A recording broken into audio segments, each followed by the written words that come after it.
I learned very early on to try and curb my career-limiting kind of comments, but I don't always succeed. I should just get my excuse out of the way right up front. For those of you who have turned up thinking that I'm going to announce who the local health and care record exemplars are, I've been told by my comms team that I can't tell you or give you any hints.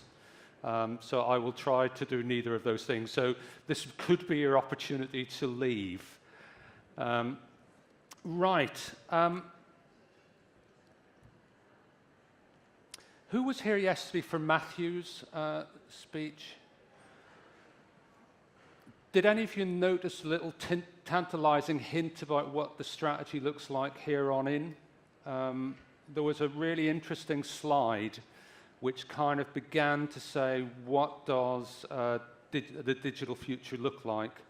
And I'm really pleased to say, right at the heart of that are local health and care records. So we all know, and I've worked in the NHS for more years than I care to remember, we've not yet cracked that ability to share data. That's got to be at the heart of the next steps that we go through. So I'm going to talk a little bit about that, a little bit about the local health and care record exemplar program, and then we'll have a little bit of time for questions. So I've used this slide before. It's still true.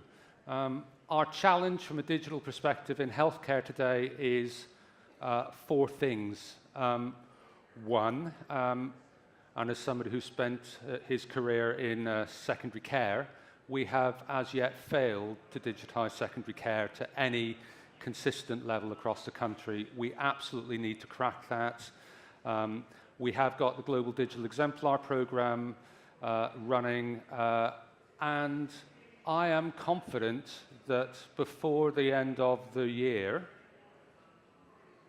this year, calendar or financial, we will have our first sites that get to HIMSS level 7, which is the benchmark of kind of excellence that's comparable globally. So I think we're beginning to get to the point where the NHS, for the first time, will be able to say, we can do IT in hospitals, and that will be a moment of excitement.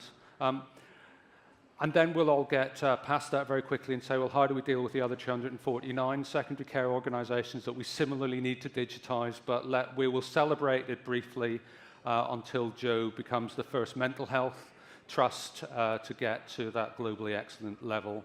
No pressure, Joe. Second challenge is around how do we connect and integrate data, so get data flowing around the system. The third is, and my background is analytics, not technology, how do we begin to make use of data more intelligently in the NHS? We've had it a very long time. We've only recently, I think, really started to drive transformation from it.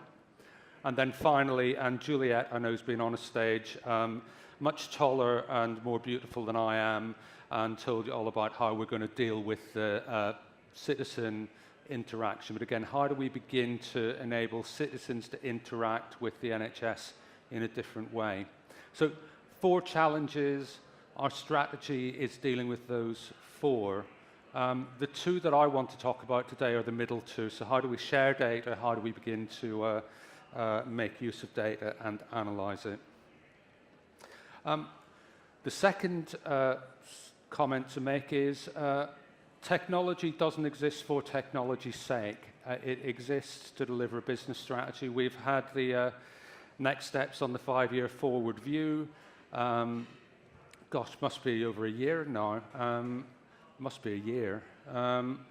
The challenge is, how does technology help us transfer the business of healthcare in the UK? So how do we address the challenge of making sure that each individual patient or citizen that we come in touch with gets the best possible care?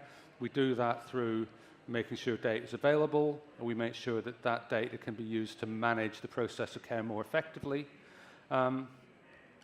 We begin to think about how we use data to help us plan. And again, Matthew yesterday talked about the challenges of beds within the system. So how do we use data to help us manage flow more effectively? And then finally, around research. I think we have struggled, and I think we still struggle to some extent about really aligning technology and business strategy closely together. We need, as technology professionals, whether as clinical or non-clinical, need to be talking the language of the business.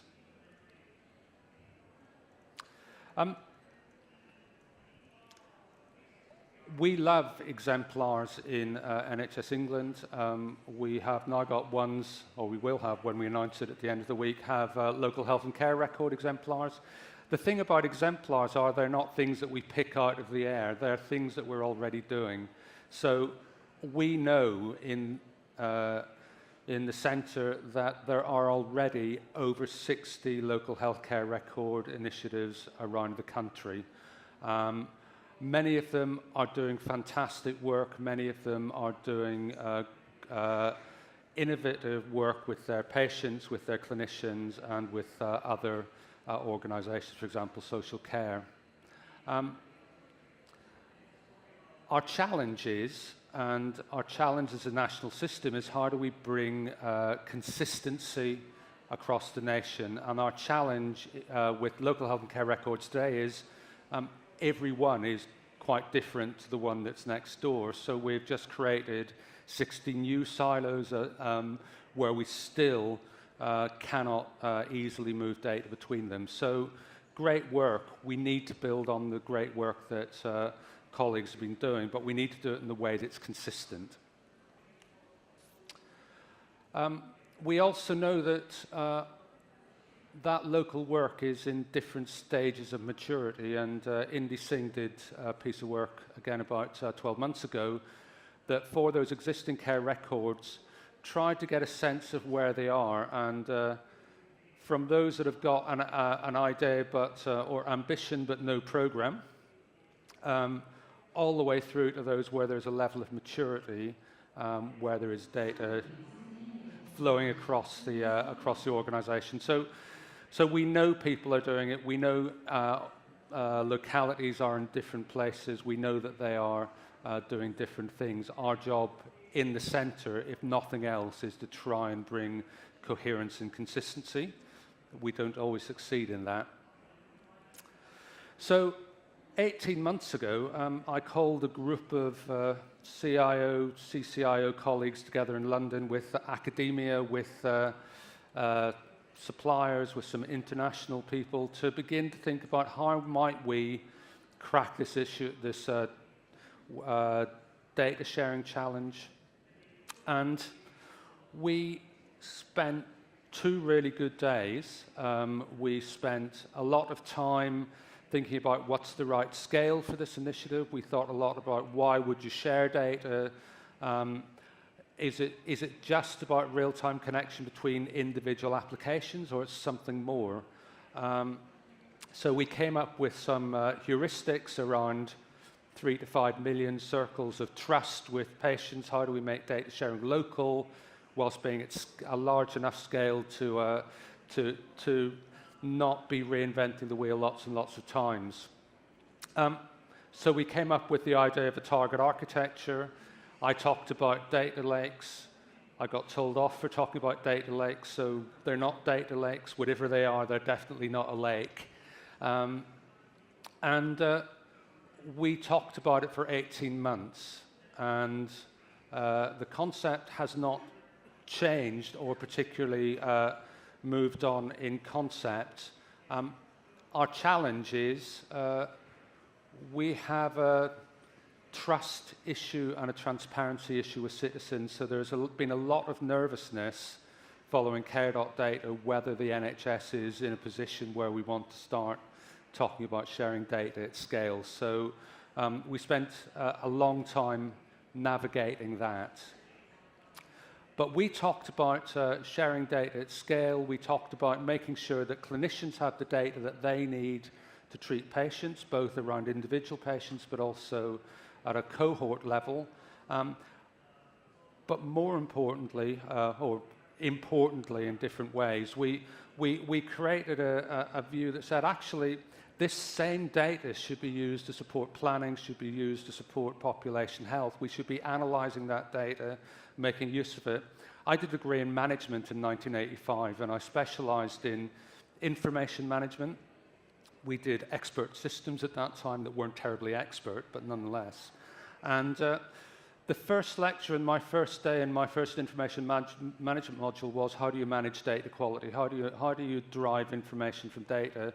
The answer was, you make sure that you're collecting data as part of your business process.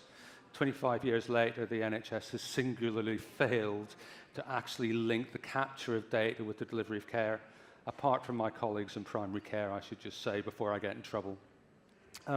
So we need to make sure that data is embedded in the work and use that same data for all of the other purposes we need to use it for, not create different subsets.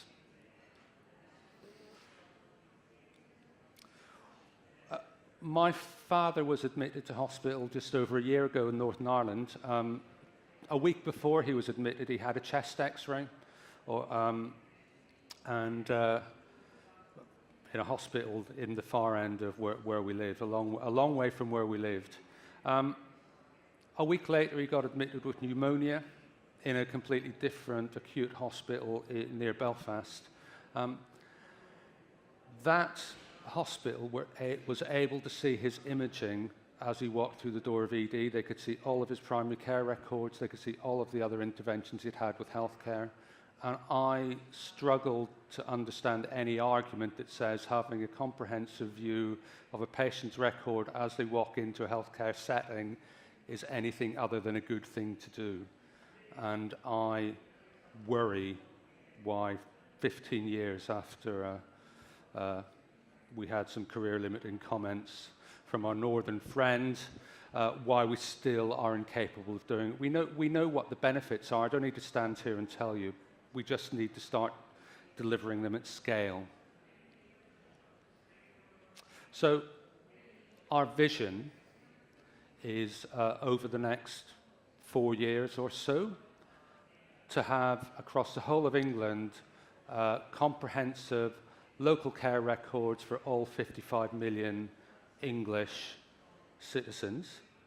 And that will be a comprehensive longitudinal record, so all healthcare-related data about each patient in the UK will be available, will be normalised, and will be capable of being read by an individual or by a machine across all settings of care, both health, social care, and I think we should be more ambitious than that and beginning to be thinking about how do we get data in about determinants of healthcare, how do we get wider social data that begins to really help us understand the context of an individual's health as well. So we want to build that data set and we want to make it available. We want to make it available in a non-anonymized view for clinicians. For non-clinical uses, we want to anonymize it, but we still want it to be available to be used with strict controls. So, comprehensive record, and we then want that depersonalized data to support local planning, national planning, and all of those other purposes, and in a consistent way so that we know that when Joe in the Northeast has a patient sitting in his record in the Northeast, it is normalised in exactly the same way as a record in the southwest of England, that we can combine, we can run the same algorithms, the same analysis, and know that we will get the same answers. So that should be fairly simple to pull off, I would expect. I didn't get to where I got to in healthcare without being overly ambitious, optimistic, and generally somebody who regularly apologises to the clinicians that I work with.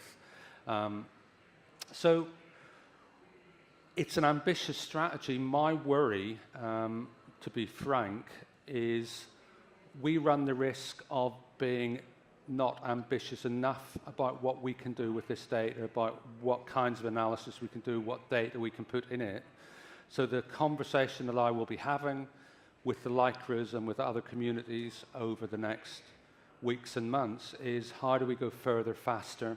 How do we do more? How do we begin to use technologies that actually have not really been tried out in healthcare, because that's the way that we innovate. However, this is not actually really about technology at its heart, and in fact, I think the IT, as always, is the easy bit. The fundamental challenges we've got is how do we bring the citizens along with us? How do we make sure that we are having the right conversations with citizens where we live, that they can have confidence that they understand what data we hold about them, and more importantly, what are we going to use that data to do, not only for their individual benefit, but for the benefit of their communities, for their families. And I think what I would like everybody in this room to be doing is to be talking positively about the value of data. I get very frustrated that the way that the NHS talks about data is always leading off by saying, oh, and by the way, you can opt out of sharing your data as if it's something to be ashamed of. We absolutely need to drive the positive messages about why it is in all of our interests to share this data. So we need to drive trust, and that means we need to be open and have conversations. We need to make sure that we don't leave areas behind. I know that I will therefore have the objection of saying, well, you're going for exemplars, so there are some areas that aren't exemplars, so aren't you just investing in the areas that have already had investment? To which my response is, yes, we've got to start somewhere. Let's start with the ones that we think can get to the end point and use that as a template for the rest. But our ambition is that every English patient will be covered by a LICRA, as I say, over the next 4 years. We need local leadership and delivery. I'm a national bureaucrat. I am a very long way from where anything useful happens in the NHS. I know that. Joe tells me on a regular basis. We need local leadership and we need local delivery. Our job in the centre sometimes is just to get out of the way. Sometimes our job is to set the vision, the ambition, and to be clear about what the standards are. So we see this as being something that the service will deliver, not something that NHS England, NHS Digital, NHS Improvement, CQC, or any other of these ALBs is going to deliver for you. And finally, on this slide, just around sustainability, we've picked a scale of 3 to 5 million. We've taken a view that's what the sustainable scale is. Whatever we do, it needs to exist into the future. It can arrive with a flood, with fireworks, and then a year later disappear. So we need it to be delivered and maintained. This slide's got connected health cities on it. I would just say, if any of you have an opportunity to see what Connected Health Cities is doing, take the opportunity. They're doing some phenomenal work around shared data and around how data can be used to really understand population. So do take the chance. Business cases. We know this works. We've got some examples here.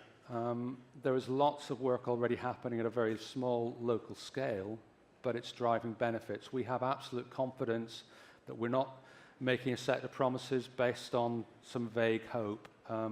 This is work that is happening and having an impact.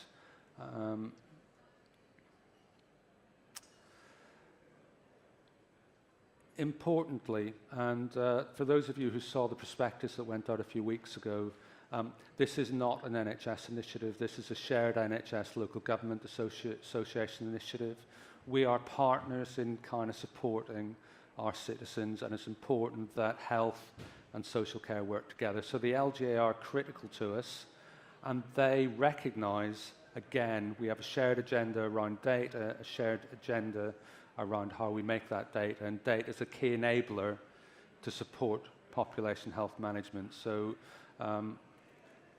please make sure that we are inclusive of our local government colleagues. They are fundamental to our success. So, few weeks ago, we sent out version 38 of our prospectus.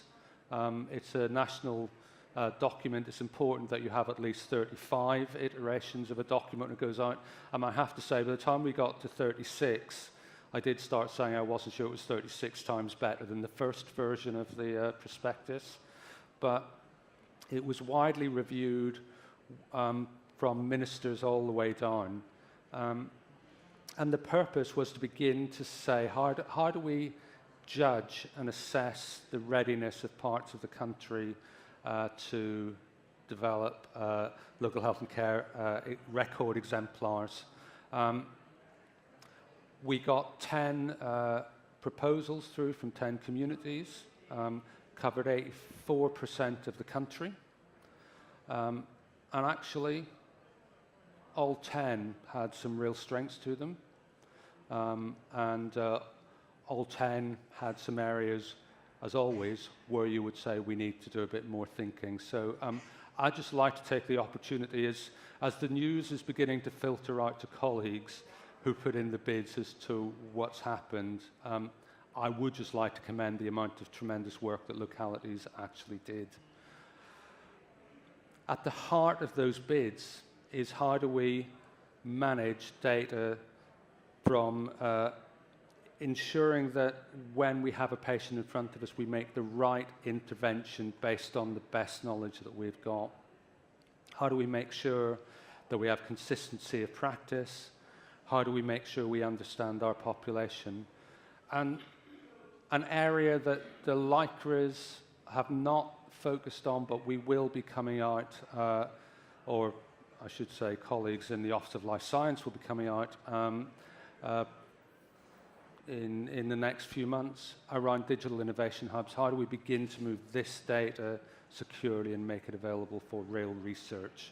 And then how do we rapidly, again, as Matthew talked about yesterday, take that data, the learning, the algorithms, and apply that back into the system?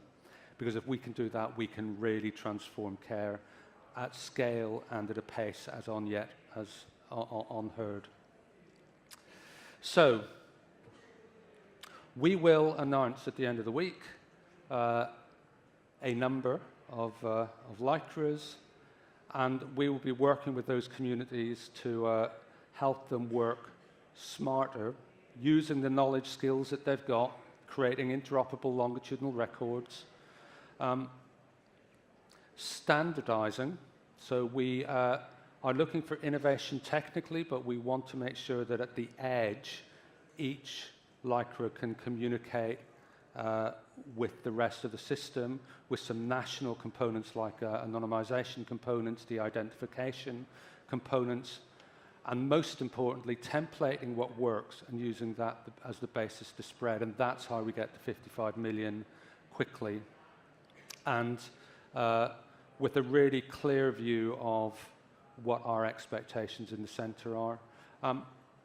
Again, I've said it before, our job in the centre, and I think our job that we have over the past several years failed to really drive. Our job is to define standards.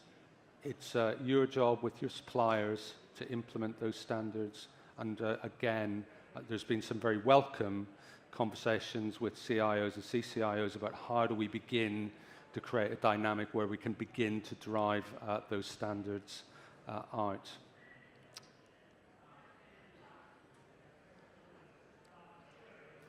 And finally, this is about local and national teams working together. We are going to try and pull off something quite interesting.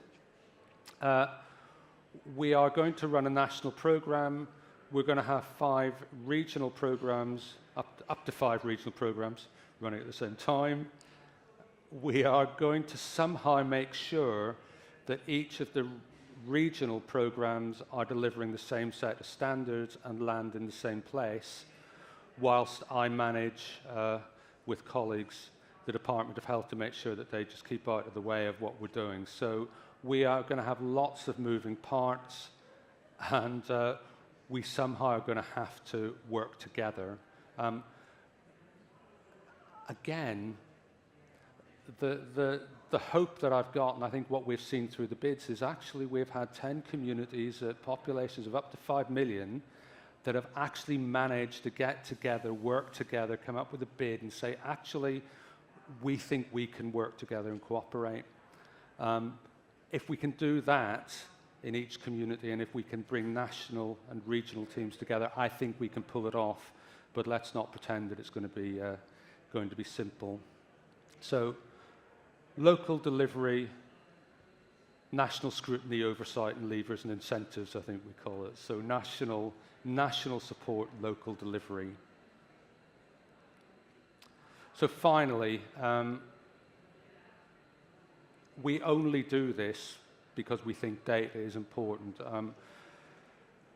I'm not a technologist. I'm not very good with IT. Just ask my children. My interest is around data and actually how data can be used to support the work of our organizations, the work of our clinicians, the work of our managers.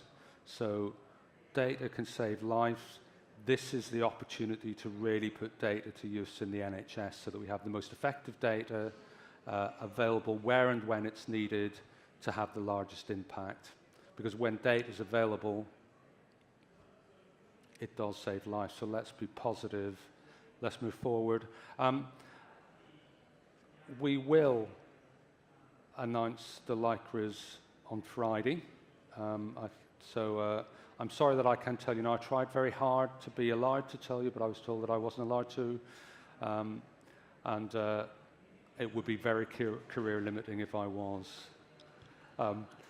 And I've still got a mortgage to pay and children at home, so that would be a bad thing to do. But we are very close, I think, to taking a big step forward into a new future of data-enabled healthcare. So that's all I was going to say. Happy to take some questions, as long as it's not whether Joe asking me, did he get a lycra or not? Have we got roving mics? I think we have. Got a question over here. I definitely had roving mics earlier on. Here we go. Hi, Tom McFarlane. I completely agree with your principle that people should be open to sharing their data. I think one of the problems we have at the moment is that while places like the US have the Genetic Information Non-Discrimination Act, we're about to come out of Europe, and a lot of the European protections which give us protection from genetic information being used by insurers and employers and so on are no longer going to apply. So people do have at the moment uncertainty and legitimate reason to be worried about some of that data being accessed by insurance companies and being used to their detriment. So is this a policy area that your own group in the NHS is looking at? In fact, I was only in a meeting about Brexit earlier this week, which, as we all looked rather blankly around the table trying to wonder what the government's policy was around some of this stuff. We're exiting the EU, but actually the GDPR, or the data protection legislation we're getting, actually is a complete mirror image of European legislation. So actually, in some senses, where we're starting from is with all of those protections in place, in principle. So we've got a national statutory framework. Our job is, in terms of how we apply policies, to make sure that we can make statements in the NHS that says the NHS will not share data with insurers. Actually, that's a clear pledge that we already make. I think actually the challenge is the other way round. So we have an absolute fundamental obligation to protect the data that we're charged with. I think we also have a fundamental obligation to enable citizens to have their own data and for them to make their own intelligent choices about how they want to make use of that data as well. So I think we need to manage both of those issues. So I don't have a tremendously great answer, but we are very aware of it. And the minute we lose trust, the minute we can no longer do this, and we are very aware of it.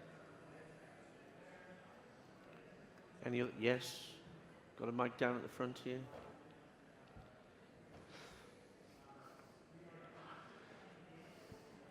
Hello, Ben Heather here from HSJ.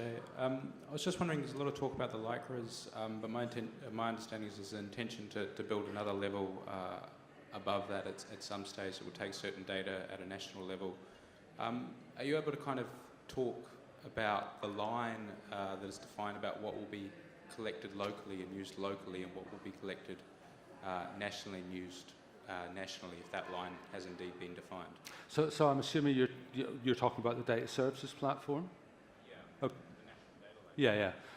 No, we definitely don't have a national data lake. Absolutely, definitely not. So I'm going to answer your question in two ways.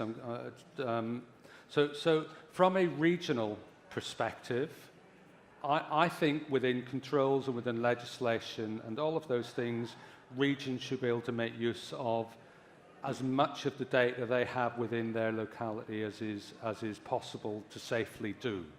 So, and I think you will see most detailed analysis happening at a regional level, because that, let's put the effort to answer the questions where the problem is. At a national level, NHS Digital already collects data to support national monitoring of data. At this stage, there is no intention for that to extend beyond the data sets that NHS Digital are already collecting for the purposes they collect it for. Now, of course, there will be change over time just because there always is. But in principle, we're not looking for there to be more national data capture or for there to be larger, more detailed data sets held nationally. This is about principle of data held regionally to support local care. Thank you. Question right at the back row.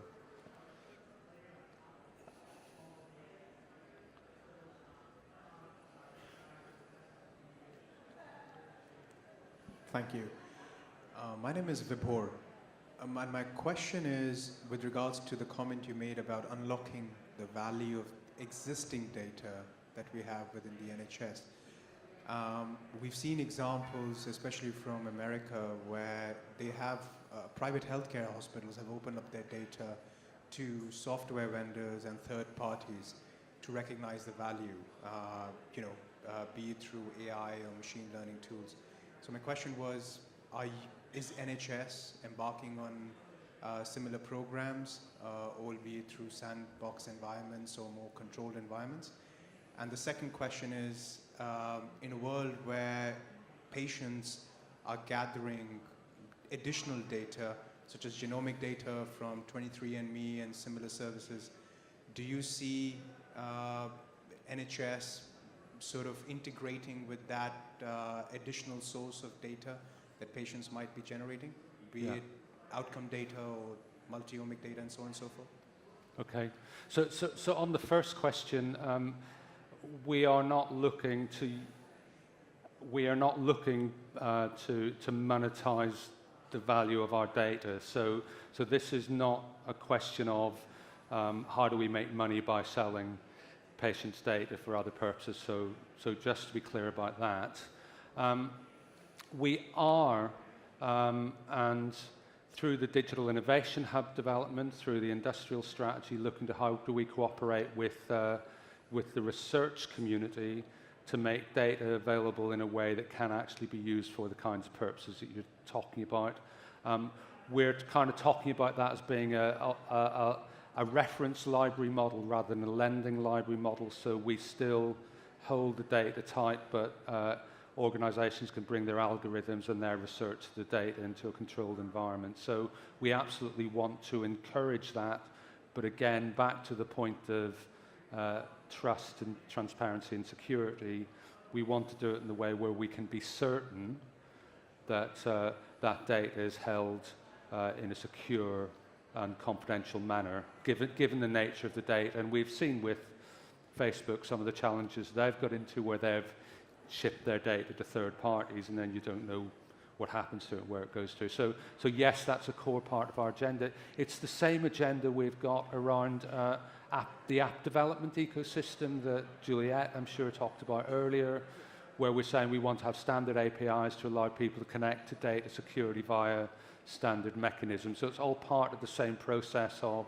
let's drive the value of that data out. On the second point, absolutely, we want to work with local communities to see how do we take that patient-held, that patient-generated data, and for that to be made available to healthcare providers and clinicians within the NHS. We will be working with the LICRA communities to work out how we do that, because of course there's not only a set of technical questions about it, but more importantly, a set of clinical governance issues around how would you take data from an Apple Watch and how would you take that data against a set of data from a hospital piece of kit and compare them. So there's a set of cultural issues we need to work through, but we're absolutely committed to kind of putting that in place as well, because we want a comprehensive record that really drives maximum value for all parties. Okay, thank you. Provided your question isn't, is my Lycra bid successful, you can ask your question now. How many different ways could I ask that question? So Luke Revin, the CIO in East London. Thanks, Will, for actually a really clear explanation of why we're doing this, I think. So I think that's very helpful. It's not often we see that, so that clearly. So thank you. But I guess safe data liquidity is a really important component of what we're trying to achieve, because we need data to be easily moving around the system to support improvements in direct care and then the other uses onto research and so on. I guess, you know, in the spirit of openness that you sort of espouse, I worry somewhat about some of the national contractual arrangements with suppliers and how much we can leverage that safe data liquidity through the existing contractual arrangements. And I just wonder what your reflection on that is and how you can help us locally to open that successfully. Can you give me an example? So, as you know, we've been struggling to get inbound APIs at scale into some systems. Okay. You know, so the get data we're sort of solving, but the inbound one is more difficult. Yeah. And some of the GP SOC arrangements, you know, have been almost perverse in their arrangements to support this. Yeah. Okay. I wish I had a silver bullet. I think what we are beginning to hint at is, again, I think the centre over a long period of time has retreated from being. We gave up shooting huskies, I think, in the mid 90s, maybe late 90s. I certainly don't think we should go back to shooting huskies, by the way, but I think we need to be more assertive with the provider community, and I think as a service, I think first of all, we need to be much clearer about what our expectations are, and I think, you know, there's some really good work happening around standards. I think we need to drive that further, faster and harder. I think we have had a habit in the past of inventing every standard every time we decide we need it, so let's pick standards that work. I'm then very comfortable and very happy to argue with Shane just because he's sitting there and I can see him, or Cerner or Epic, that says actually our expectation is your systems are open because it's our data and we tell you how we use it. Some suppliers will be easier to deal with than others, I would expect. Sorry. Yeah. When I'm not on stage, I'll tell you which ones those are, but I suspect you already know.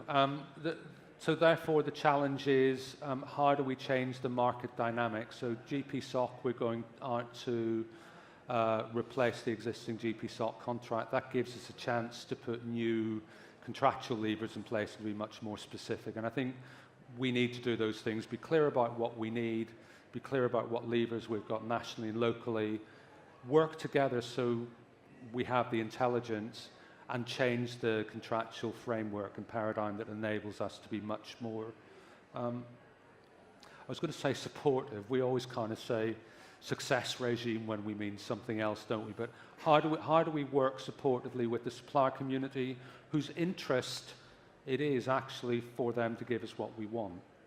And let's kind of work through how we do that. But the centre needs to step up, and we will do that. All right, so we'll give Shane the right of reply there. Can we get a... Shane from IMS Maxims. Well, as you know, some suppliers are really keen to share, and I think some of us are enlightened enough to realise that the more we share, the faster, the more successful we all become. But I just want to go back to a couple of points in which I thought was a very exciting presentation about the next 4 years. We know there's a lot of work we've done around standards, about designing archetypes, about designing the data set, and I wondered if you could say a little bit about your aspirations for the speed of that to happen, because it's got better, but I think for suppliers who are really keen to do this, we're still trying to help and be hopeful that the designs will come quicker so that we can interoperate better. Yeah. So no, I wouldn't like to answer that question, Shane, just because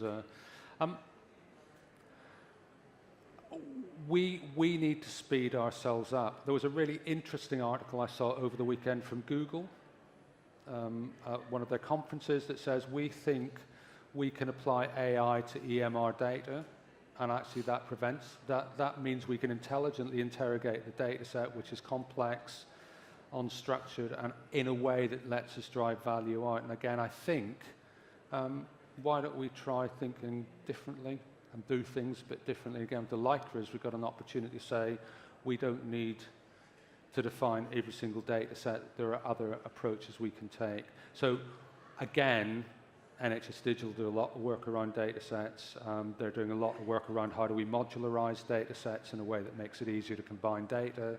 I welcome that. But let's take the opportunity of where technology sits in 2018 and look at other ways of doing it. The VA is doing some really interesting work around semantic interoperability around data sets.